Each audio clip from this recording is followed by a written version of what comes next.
Oliver, am I good?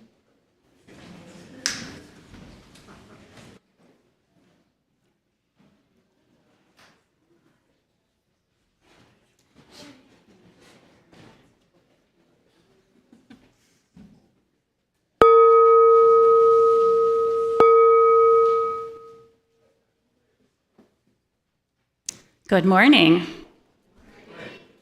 Welcome to worship with the community of First Unitarian Church of Omaha on this sunny February day. I'm the Reverend Shari Woodbury, the church's minister. Whether you're here in the sanctuary or joining us online, I'm glad you've decided to attend here today. From the Latin, worship means to remember that which is of worth. And so we gather together in community each week to reground ourselves in our highest values. A special welcome to visitors. This congregation is a community of all ages and abilities. It is a community with a rainbow of gender and sexual identities. It is a community of diverse cultural and class backgrounds. We draw from many sources of inspiration and share common liberal religious values. Whoever you may be, we welcome you to bring your whole self into this community. If you're joining us online, I encourage you to create a YouTube account and sign in when you come that way. This will allow you to participate in the comments for joys and concerns and just visiting with others attending that way. You can also subscribe to our channel and share videos you like with others. For those who are here in person, you are invited to go downstairs to the common room after the service, where coffee and conversation await. You can go out the back doors and down the stairs that way, or down and around this way. Meanwhile, if you are logged into church Wi-Fi and don't need to be, please put your phone on airplane mode during the service.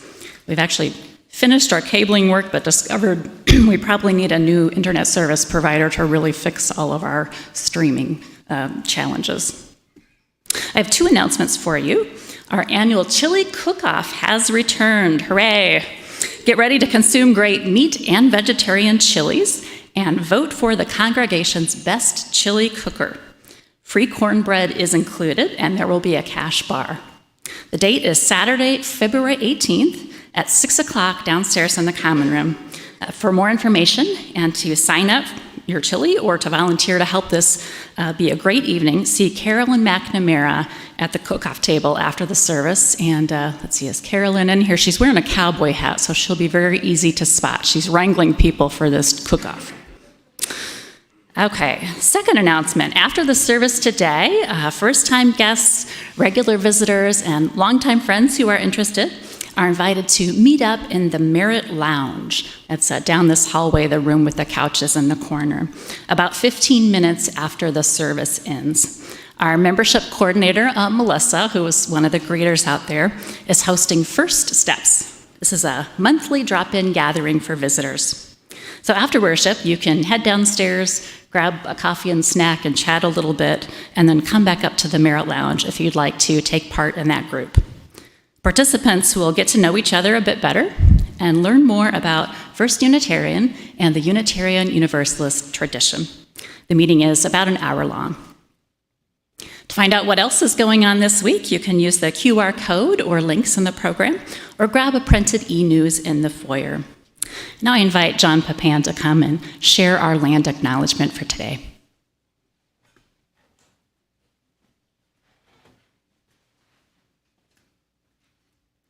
Hello, everyone.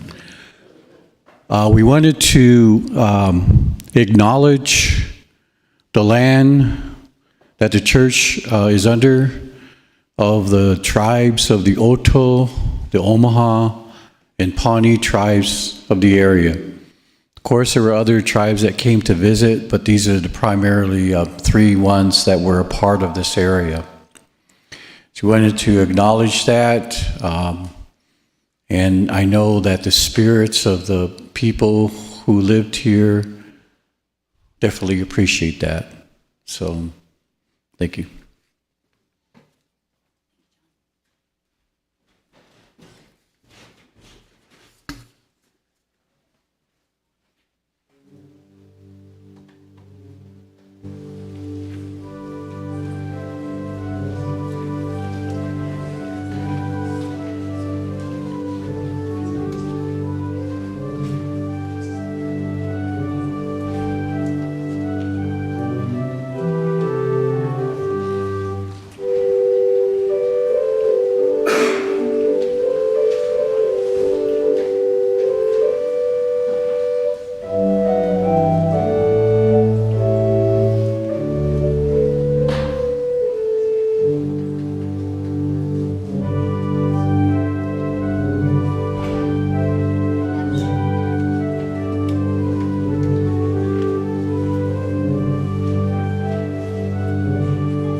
come from ancestors of many cultures and places. We come from upright hominids, Homo erectus and Australopithecus. We come from something like a little lemur, and back before mammals, from a humble reptile who scampered around with dinosaurs. Before them were amphibians, and even further back, fish. Trace back far enough and you reach a single-celled protozoa. The energy from the sun, and the matter that swirled into planets, and the bang that birthed our universe.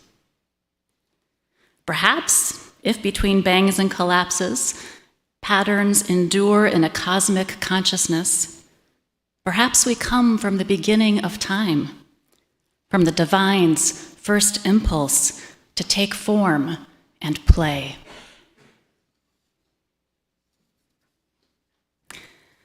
I invite Jack Heidel forward to light the flaming chalice for us this morning.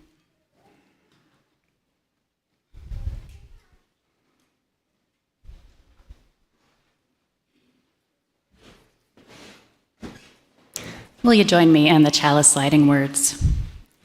Spark of the Spirit, cupped in earth's embrace, light of love, alive in all creation. As we kindle this flame, we rekindle our connection to the sacred web of life. Thanks, Jack. I invite you to rise and join in our theme song for this winter worship series.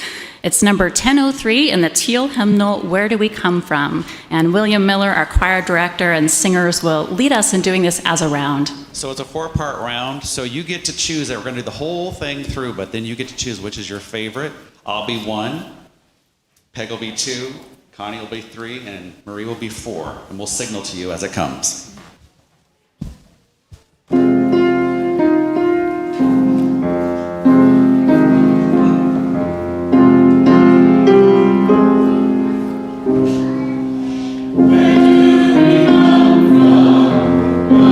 are we?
And the children are joining us for a time for all ages. Anybody out there can come up front. Dan Sullivan and Lynn Thompson have a story for us with some furry friends.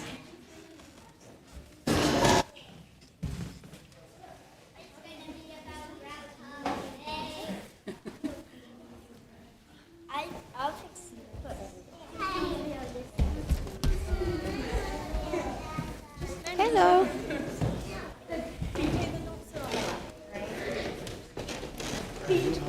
I turned it on.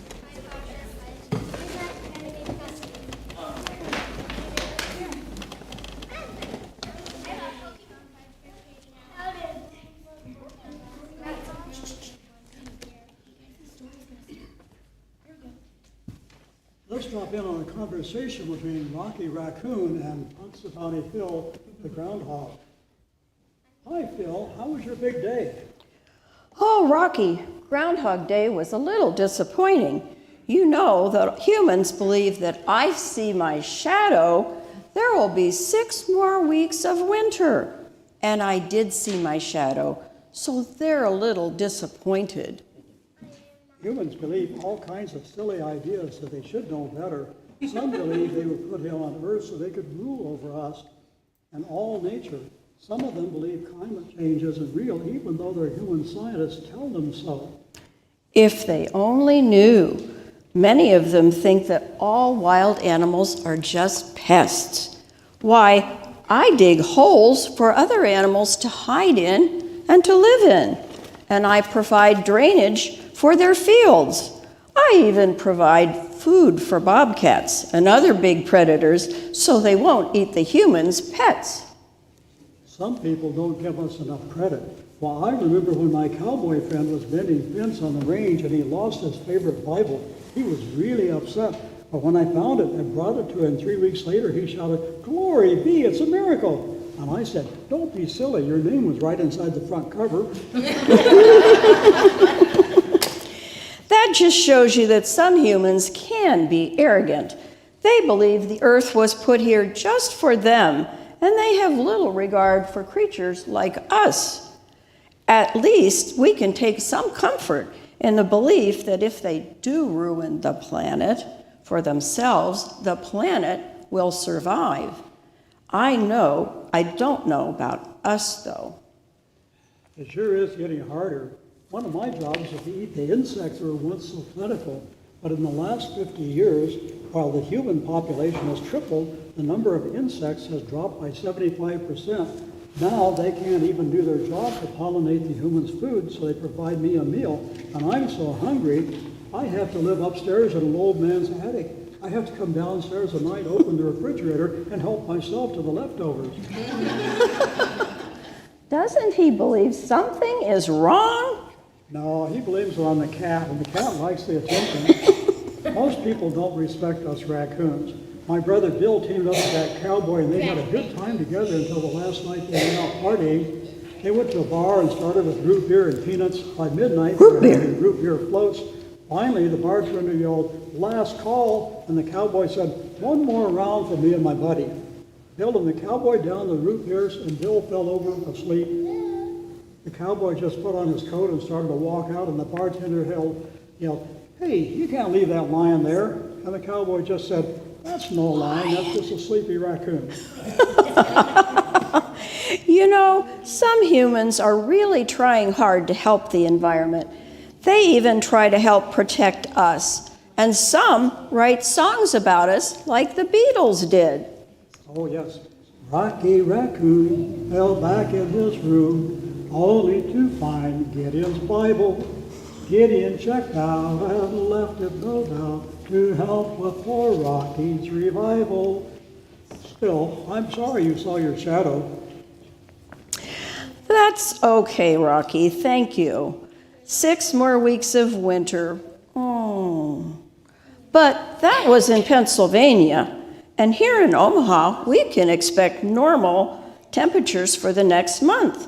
So keep trying to be compassionate to those humans, and hopefully those humans will be compassionate towards us and our planet, and will be able to set things right someday. And if you hear any more jokes, let me know, because I keep hearing the same jokes over and over again, just like it's Groundhog Day. Okay, Rocket, goodbye for now. High five. And goodbye, children. You can go to your classes now. High five.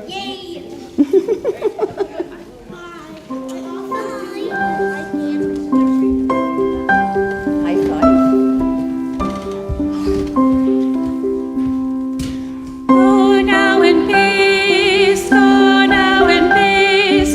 May the spirit of love surround you everywhere, everywhere you may go. All right, thank you, Rocky and Phil. And a member of our Right Relations Committee, Elaine Wells, will now share a Right Relations moment.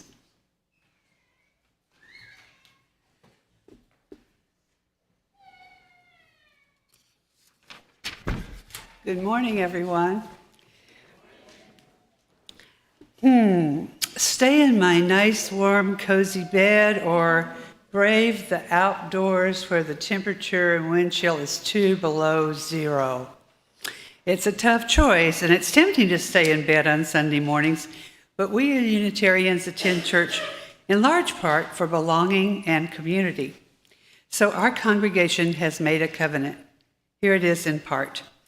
To build healthy relationships, seeking to understand each other, even respect our differences, and to do our best to make amends when we have hurt each other, even unintentionally, and to forgive and reconnect.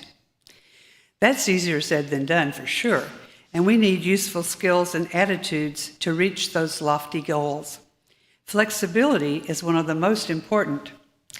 As a marriage counselor and relationship therapist, I read Psychology Today faithfully, and a meta-study of 5,400 studies on effective therapy reveals that flexibility is the most significant factor. That sent me to thinking about the value of flexibility in my own life. And by one of those amazing coincidences, I happened upon flexible in the wisdom of the Oracle divination cards. Remember a few Sundays ago when Reverend Shari asked us to take a card and write what it meant to us? Well, those are the divination cards. And I've found a lot of wisdom in them. The little book that goes with those cards defines flexible as 1, teachability and willingness to learn. 2, open-mindedness, being open to new possibilities. And I thought, wow, those attitudes might make it easier even for me, the last of the Luddites, to accept technology and learn how to use it. And then the third definition was being adaptable without compromising what's most important. And that looked to me like what our government needs in order to avoid gridlock. We're so stuck in our rigid points of view. So the booklet then points out that a tree's roots are planted solidly in the ground, yet its branches can bend even in a hurricane, while a rigid structure would come crashing down. When you become too rigid, it warns, you find yourself in an us versus them mentality. Rigidity will set you up for flight or a fight where there is no winner but only losers. But when you are flexible, others will be more flexible with you too. It's a beautiful day when you come halfway, end quote. Unfortunately, some valuable members of our church have left because of unresolved conflicts or unspoken needs. So the Right Relations Committee is here to help solve problems that can lead to anger, sadness, even depression, and leaving the beloved community. So please come to us if you have anything that threatens your peace and connection in this church. I thought maybe the other members were here. If so, would you please stand up? Douglas Lieber-Gear in the back, in the green shirt. Kaylin Goldner up here in the choir section. And Carol Cronin is the other member of our committee. So hope there won't be any conflicts, but if there are, please come to us.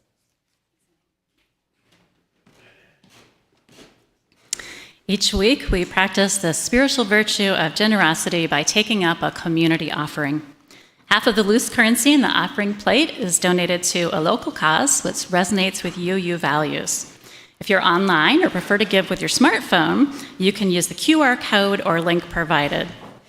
Our Share the Plate recipient for February is the Indigenous Council of Omaha, and I'm going to invite John Papan back up to say a few words about that organization. Come on, John.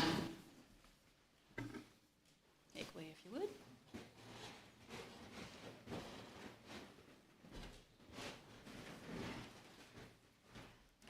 The Indigenous Council of Omaha, Nebraska was established to advocate for the Native American people. We are not minorities. We are sovereign tribal nations within the United States, and this is our main purpose. And our main goal will be the establishment of a Native American Cultural Center, and we're going to be working on establishing a Welcome Center very soon. Thank you.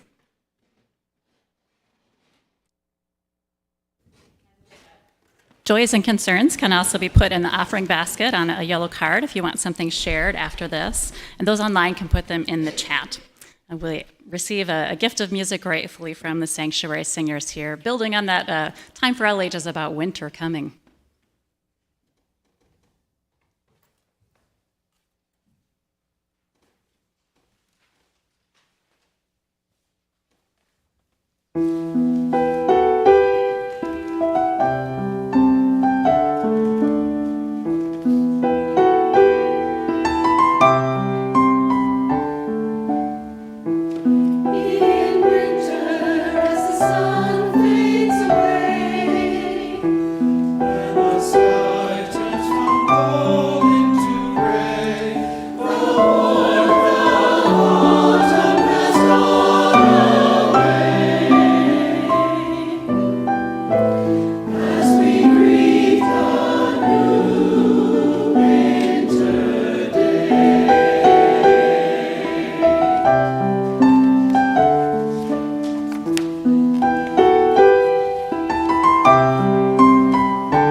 Thank you, Sanctuary Singers. We come now to the time for sharing of joys and challenges. The sharing draws our community closer together. Got a few here, and as well as some that were submitted before. Terry Lynn wants to share that the workshop presented yesterday, this was from the Alternatives to Violence program, was more than I can express, to be continued as the series goes on. Denise Elaine says, I'm grateful for all the new friends in my life. The Britton family shares this joy.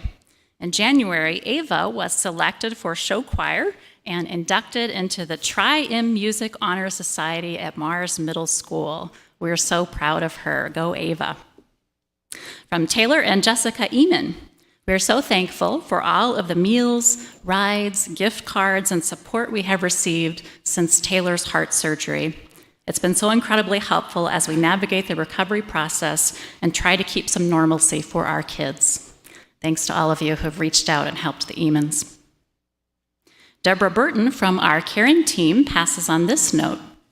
Former church member Donna Fedig died on February 1st, 2023, following a heart attack.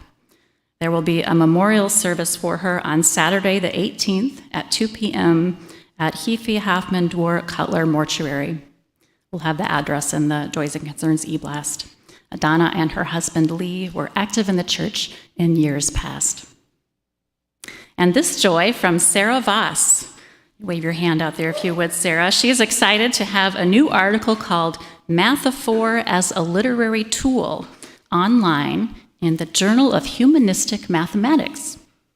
We'll have the link to that in the e-blast if you want to read it. Sarah wrote the essay in December, and it's in the January 2023 issue of the journal. A rapidity, she says, she's never seen before, especially in a peer-reviewed journal. So congratulations, Sarah. What do we have online, Colin? We have a joy from Beth Conover, and she wants to acknowledge Kim Donovan, Dave Richardson, and the Side with Love group, who coordinated the first few activities regarding LB 626. It was the abortion ban bill. We had quite a group turn out to speak against that at the Capitol on Wednesday. I also want to acknowledge that there was an instance of gun violence at a Target here in Omaha a few days ago, which is, we've seen news of it all over the country for years now, but it hits even harder when the gun violence comes home. Let's draw into our circle of care all who need love and support as we sing a centering song. We're going to do 1009 in the Teal Hymnal, Meditation on Breathing, and William Miller will direct us as the choir lends support to this song.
We come from the star stuff that composes our bodies. We come from the primordial light, the energy of the beginning of the cosmos. Like the matter and energy that makes up our bodies, like everything that exists, we come from the field of possibility. We are the universe, enfleshed. Last week, as we began this winter series on who we are, I described a non-physical medium of creative potential from which all springs. The biblical account of Genesis portrays it as the chaotic waters of the deep from which all life on earth was created. In ancient Hindu and Chinese traditions, the universe is born from a sea of energy. Systems theorist Irvin Laszlo, drawing on Sanskrit, calls this medium of information the Akashic field. Now, if you were here last week or attended online, perhaps you went away from that service thinking, those are some interesting theoretical ideas, but Laszlo may be off his rocker. This all sounds kind of New Age. Well, consider that other great minds have come to similar conclusions. Max Planck, who won the Nobel Prize for his early work on quantum theory, wrote in 1931, "I regard consciousness as fundamental. I regard matter as derivative from consciousness. Consciousness first, and then matter from it." Sir James Jeans, another important quantum theorist of Planck's era, put it this way: "The universe is much more like a great thought than a great machine." The old story of who we are and where we come from says that the material particles of classical physics are the most fundamental aspect of reality. It says that everything that happens is random and without purpose or meaning. It says that we are fundamentally physical beings, competing with others in a harsh world, able to find satisfaction only in triumph over others and in acquiring ever more things. This old story struggles to explain how sentience emerges from the stuff of the cosmos.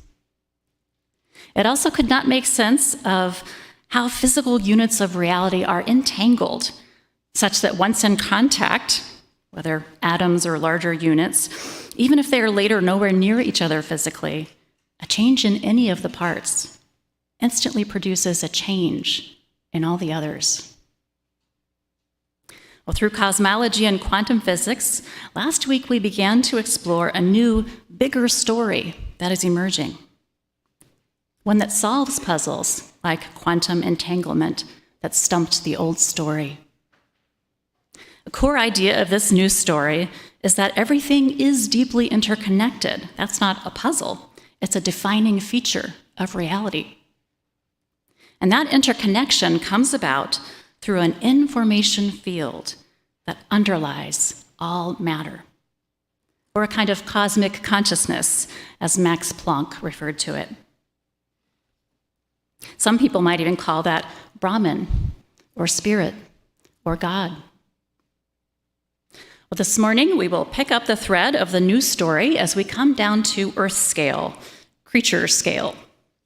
The same kind of entanglement observed among apparently separate particles can also be observed within organisms and between organisms and their environment. Now, consider a human being. There are far more cells in your body than there are stars in the Milky Way. Thousands of biochemical reactions take place in your body each second. And despite how diverse your cells, organs, and systems are, they act together as one.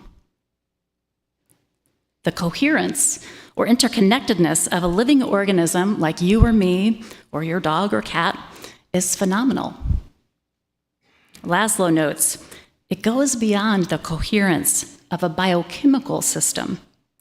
In some respects, it attains the coherence of a quantum system. A living creature maintains a state of dynamic equilibrium, storing energy and information and drawing upon them to conduct its vital functions. Mechanical and chemical connections throughout the organism, physical bits bumping into each other, neurotransmitters and hormone molecules and all of those kinds of things, are not sufficient to explain the speed and precision with which the body coordinates its functions. What does the ultra-coherence observed in an organism suggest? Instant coordination among its numerous parts, like quantum entanglement inside our bodies.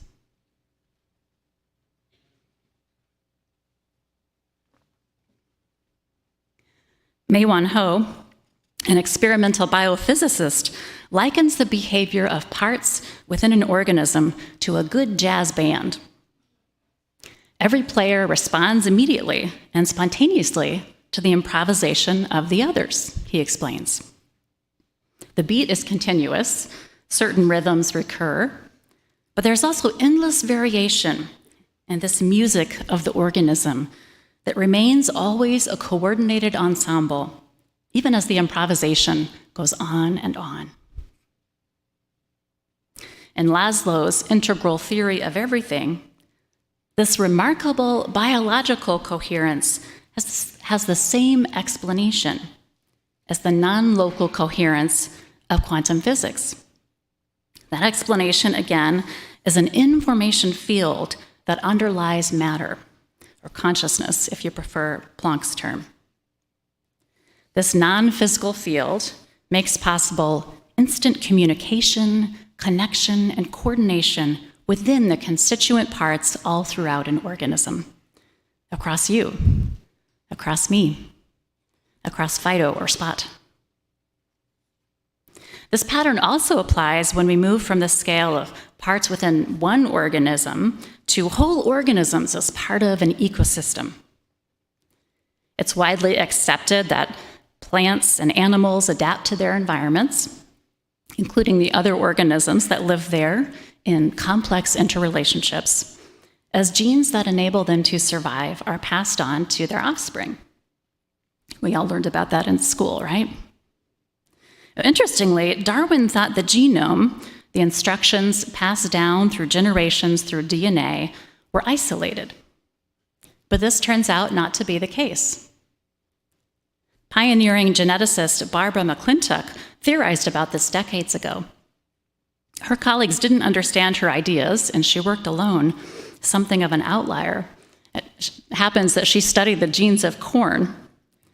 She found that rather than the organism being controlled and defined by its genes, which is a story I learned growing up about all of us, the corn was somehow able to direct what happened in its genes. McClintock discovered that genes can even change position on the chromosome. Well, in the early 80s, 40 years after her discoveries, her insights were finally recognized, bringing McClintock a MacArthur Genius Grant and a Nobel Prize.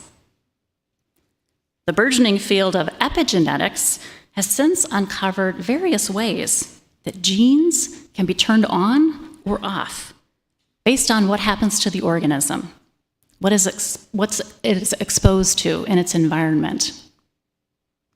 The evolutionary history of Earth itself provides indirect evidence of how the genetic code, the organism, and its environment coordinate to ensure that the being can survive.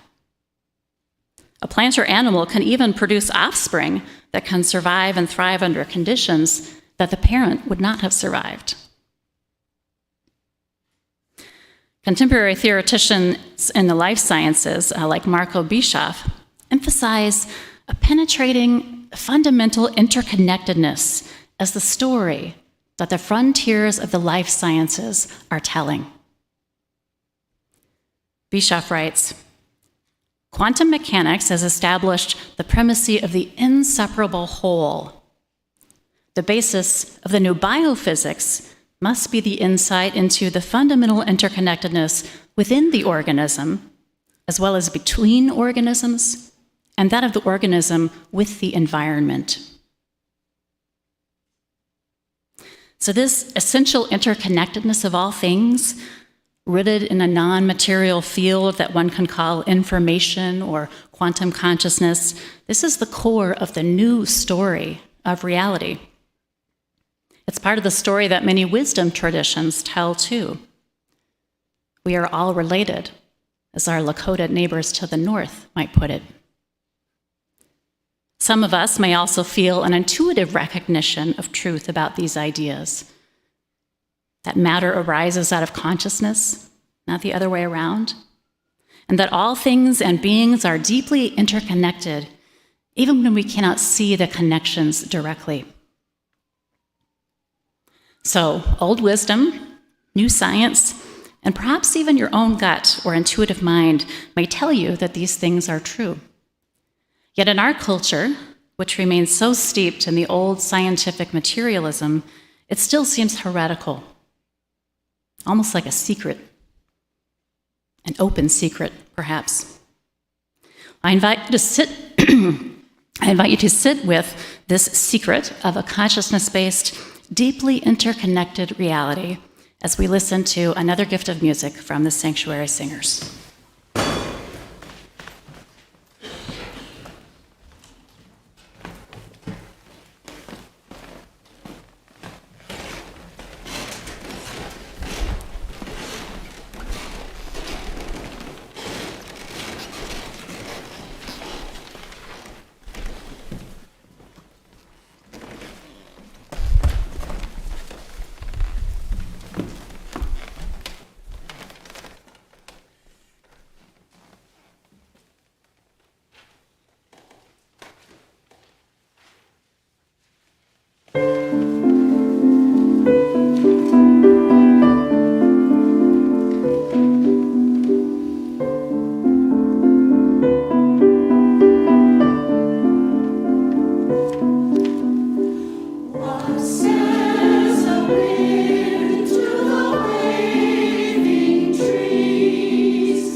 the way, did a basket go around during the offering with little animals? You got your little animal. Okay, so you can take that home as a reminder of our interconnectedness, and if you have a little meditation altar or something like that, you can put it there to remember.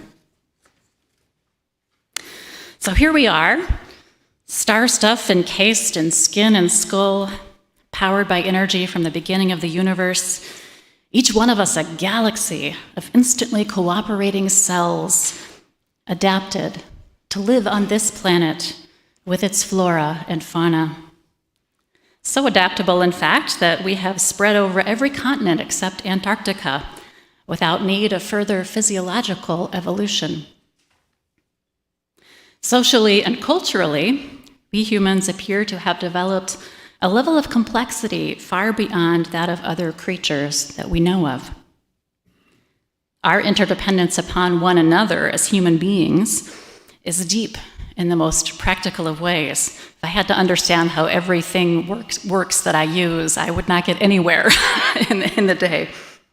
Our economy, our technology, our need for belonging, and to make a contribution, so many ways we need one another. Researchers, by the way, have found that more stuff doesn't actually make us happier after, reaching basic needs and a little margin above, but the respect of others does make us happier. Biology, ecology, and social sciences have burst through the confines of the old story. Despite the tale long told about evolutionary competition and survival of the fittest, cooperation is central to species success in their environments. The new story, which again wisdom traditions have long known, reminds us that mutuality is key to the success of living beings. Primatologist Frans de Waal writes about the good-naturedness of all kinds of animals, not just the primates that he has studied, but everything from dolphins to dogs. Mammals respond to social rules. We help each other, we share food, and we resolve conflict to everyone's benefit. Even if we don't have a right relations committee, we do our best. Even non-primates seem to have a basic sense of justice and fairness. One of the keys to this positive sociability is our ability to feel with others, empathy. Empathy is part of our evolutionary inheritance. The capacity for empathy probably evolved in mammals, in part because our young need especially sensitive, attentive parenting, and for a long time. As parents know, learning to communicate with your newborn without words requires intense attunement to the meanings of different cries, body language, patterns. Another factor favoring the development of empathy is the need for cooperation within one's group for survival. So strong physiological factors and instincts are in play with empathy. If you've spent much time on the internet, you may have seen some of the voluminous anecdotal evidence of animal empathy, even across species. You can share your favorite memes or videos at coffee hour if you want. A particularly striking example, highlighted by de Waal, the primatologist, was with rhesus monkeys. Researchers wanted to see what would happen if a monkey could be rewarded with food by pulling a chain. When pulling the chain would also cause another animal to receive a shock. The curious monkeys tried it and discovered both consequences of pulling the chain. What happened next? De Waal recounts those primates were literally starving themselves to avoid shocking another animal. They would not pursue a necessity of life, food, if it came at the expense of a fellow creature. Neuroscience has revealed one underlying mechanism for empathy. When I see you do or experience something, neurons fire in my mind just as they would if I was doing or experiencing that thing myself directly. These are called mirror neurons because they give me a vicarious experience that mirrors what is actually happening to another person. There's a catch, though. Whether or not empathy kicks in may depend on whether the other we witness is part of our in-group or not. DeWalt shares this observation. We've evolved to hate our enemies, to ignore people we barely know, and to distrust anybody who doesn't look like us. So even if we are largely cooperative within our communities, he says, we become almost a different animal in our treatment of strangers. DeWalt concludes, this is the challenge of our time, globalization by a tribal species. Our best hope for transcending tribal differences, he says, is based on the moral emotions, because emotions defy ideology. Empathy doesn't care what party you belong to or who you vote for or any of those things.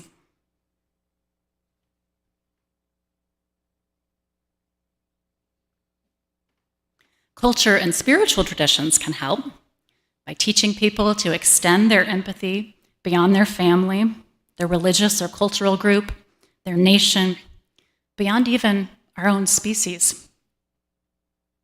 Einstein captured the call beautifully when he said, our task must be to free ourselves by widening our circles of compassion to embrace all living creatures and the whole of nature in its beauty. Religious traditions offer treasuries of teachings and practices to instill this orientation. We can breathe in peace and breathe out love. We can do unto others as we would have them do unto us. We can even be like the Good Samaritan, helping the stranger who is my sibling, my neighbor. Our exploration of the news story has now gone beyond cosmology and quantum physics. This morning we delved into the earthly realms of organisms, marvelously complex and coherent within themselves, exquisitely evolving with their environments, cooperating and empathizing with one another. Living into this bigger, truer story of who we are can help us to move beyond the alienation of the old story of competition and materialism, a story that has hurt many of us and that has hurt the earth home that we and all creatures depend on. The new story encourages us to relate to the earth more like a living being than an object. We can cherish the land that we live on and respect the other beings that live here with us. We can learn to live once again in harmony with the earth. May it be so. Amen. I invite you to rise if you like and join our closing hymn number 1074, Turn the World Around. It's a little tricky. The choir is going to help us with this one too, but it's really fun.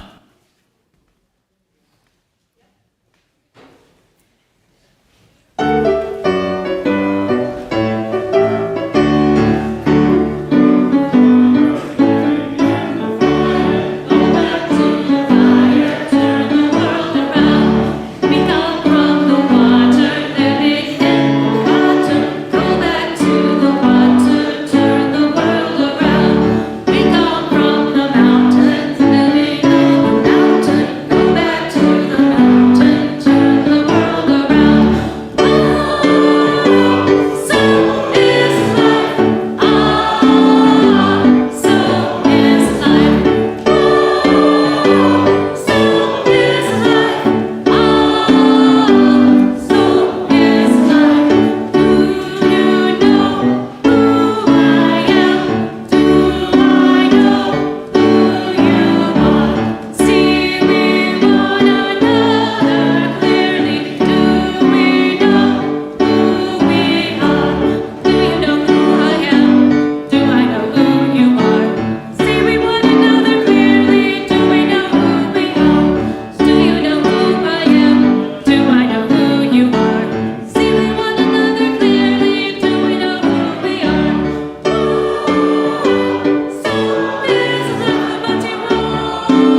so is life.